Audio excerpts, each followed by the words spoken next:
Thank you, Cahirloch, and from the outset I want to say thank you for your support, and to senators from all of the parties in this House and none for co-signing this motion or hopefully supporting it this evening. For giving me the opportunity over the last week to work across the House to explain the background to this motion as it's written, because it wasn't written by me directly. It's taken from text written by a cross-community group of victims who are opposed to the British Government proposals and legacy, who some of us met during the summer, and who are against an amnesty and who want due process to take place. I felt it was important to share the backstory and their stories with you, so thank you. The text has already been signed by members of all the main political parties on this island, and tonight I hope it will be endorsed by the members of this House in solidarity with victims and survivors of the Troubles.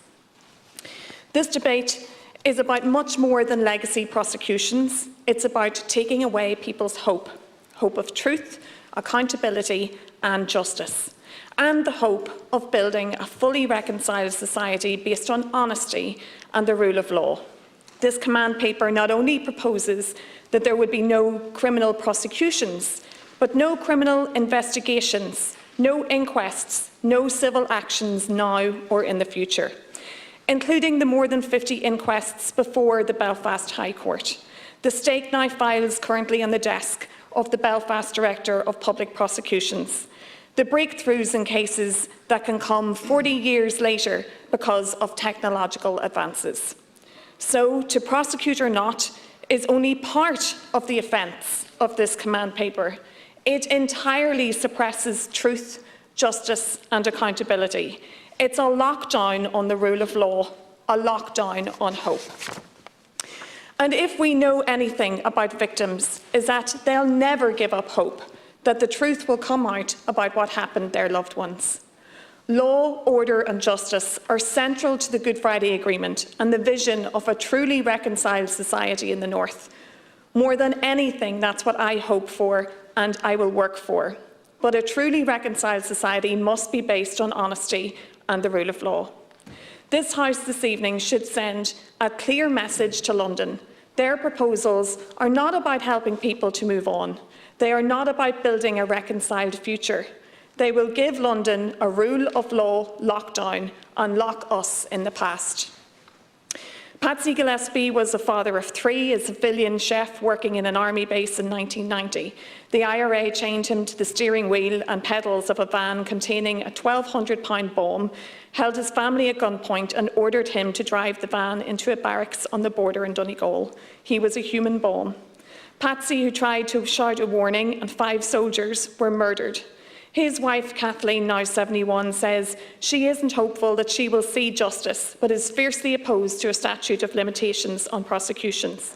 She says, "The people who murdered my husband are still walking free. I could be walking past them up the town any day and not know who it was. I feel robbed."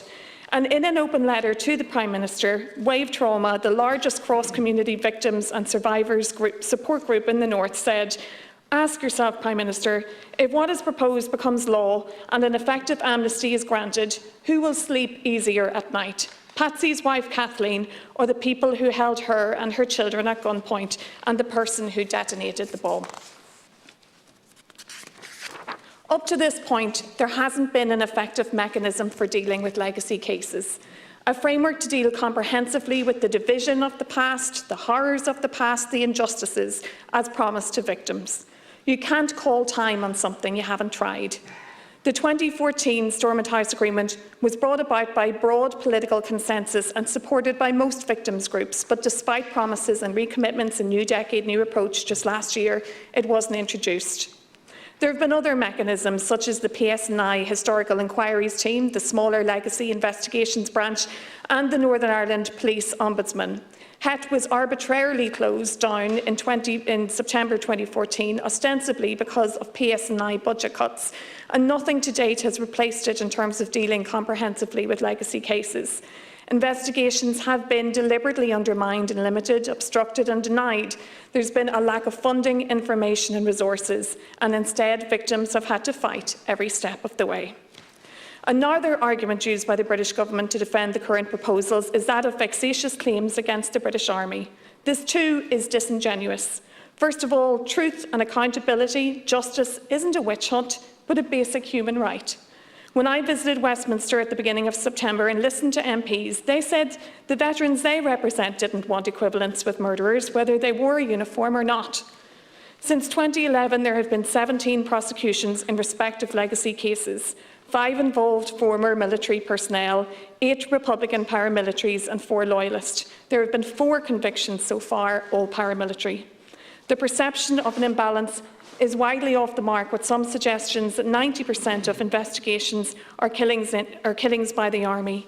PSNI figures back in 2017 show investigations into killings by the Army account for 30% of its legacy workload, compared to 10% of killings.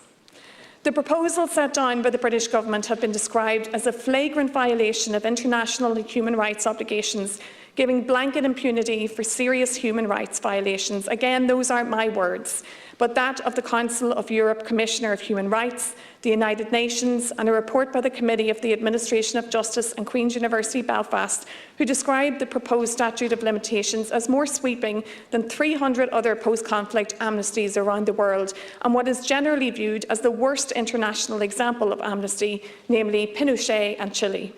One unionist politician described it as Pinochet plus. The command paper compares itself to the South African Truth and Justice model, but fails to mention that the possibility of criminal investigation was kept open in South Africa if perpetrators didn't cooperate. If we have learned anything, it's that truth and justice is not forthcoming without a police-led investigation. State agencies and terror groups do not voluntarily tell the truth. Even under the information recovery proposals of the Stormont House Agreement, where information could be provided without consequence for the individual, there is little evidence that perpetrators, those in command and control, those with knowledge of the worst, will come forward and answer questions. This goes to prove why investigation with full powers is essential to any justice and truth process, whether there are or aren't prosecutions on the far side of investigation. Plus, I believe criminal-led investigation are an essential part of Article 2 compliance with the European Convention on Human Rights. The UK is obligated under human rights law to conduct such investigations for torture and violations of the right to life. The Stormont House Agreement isn't perfect, but the principles for consensus should remain the same. If there are to be no investigations, no prosecutions, no inquests and no civil actions, it means there cannot be justice, truth or proper acknowledgement. The criminal investigations being conducted by John Boucher under Operation Canova, such as in relation to the person known as Steak Knife, are arguably the best way to discover truths. By having full access to all material held by the state and its agencies and full powers to compel persons and papers, John Boucher has the ability on paper to provide reports to families and reports on themes. He is committed to doing both, and importantly, he has the trust of victims to do it. I have met with a lot of victims and survivors of the Troubles, and even though I consider myself incredibly lucky, I too have been deeply affected by conflict. I'm sure there are people in this room that have as well, and so have my family. None of those people, especially the ones I am related to, want retaliation. They want resolution. They want reconciliation. But the greatest loss I will feel, and they will feel, is that if we give up on reconciliation based on truth and the rule of law. The wisdom of the Good Friday Agreement was that it recognised that conflict revolved around issues of law, order and justice, and proposed policing, criminal justice, rights and equality responses. This is part of the great legacy of Hume, Mallon, O'Hanlon, Currie, Rogers and their fellow travellers.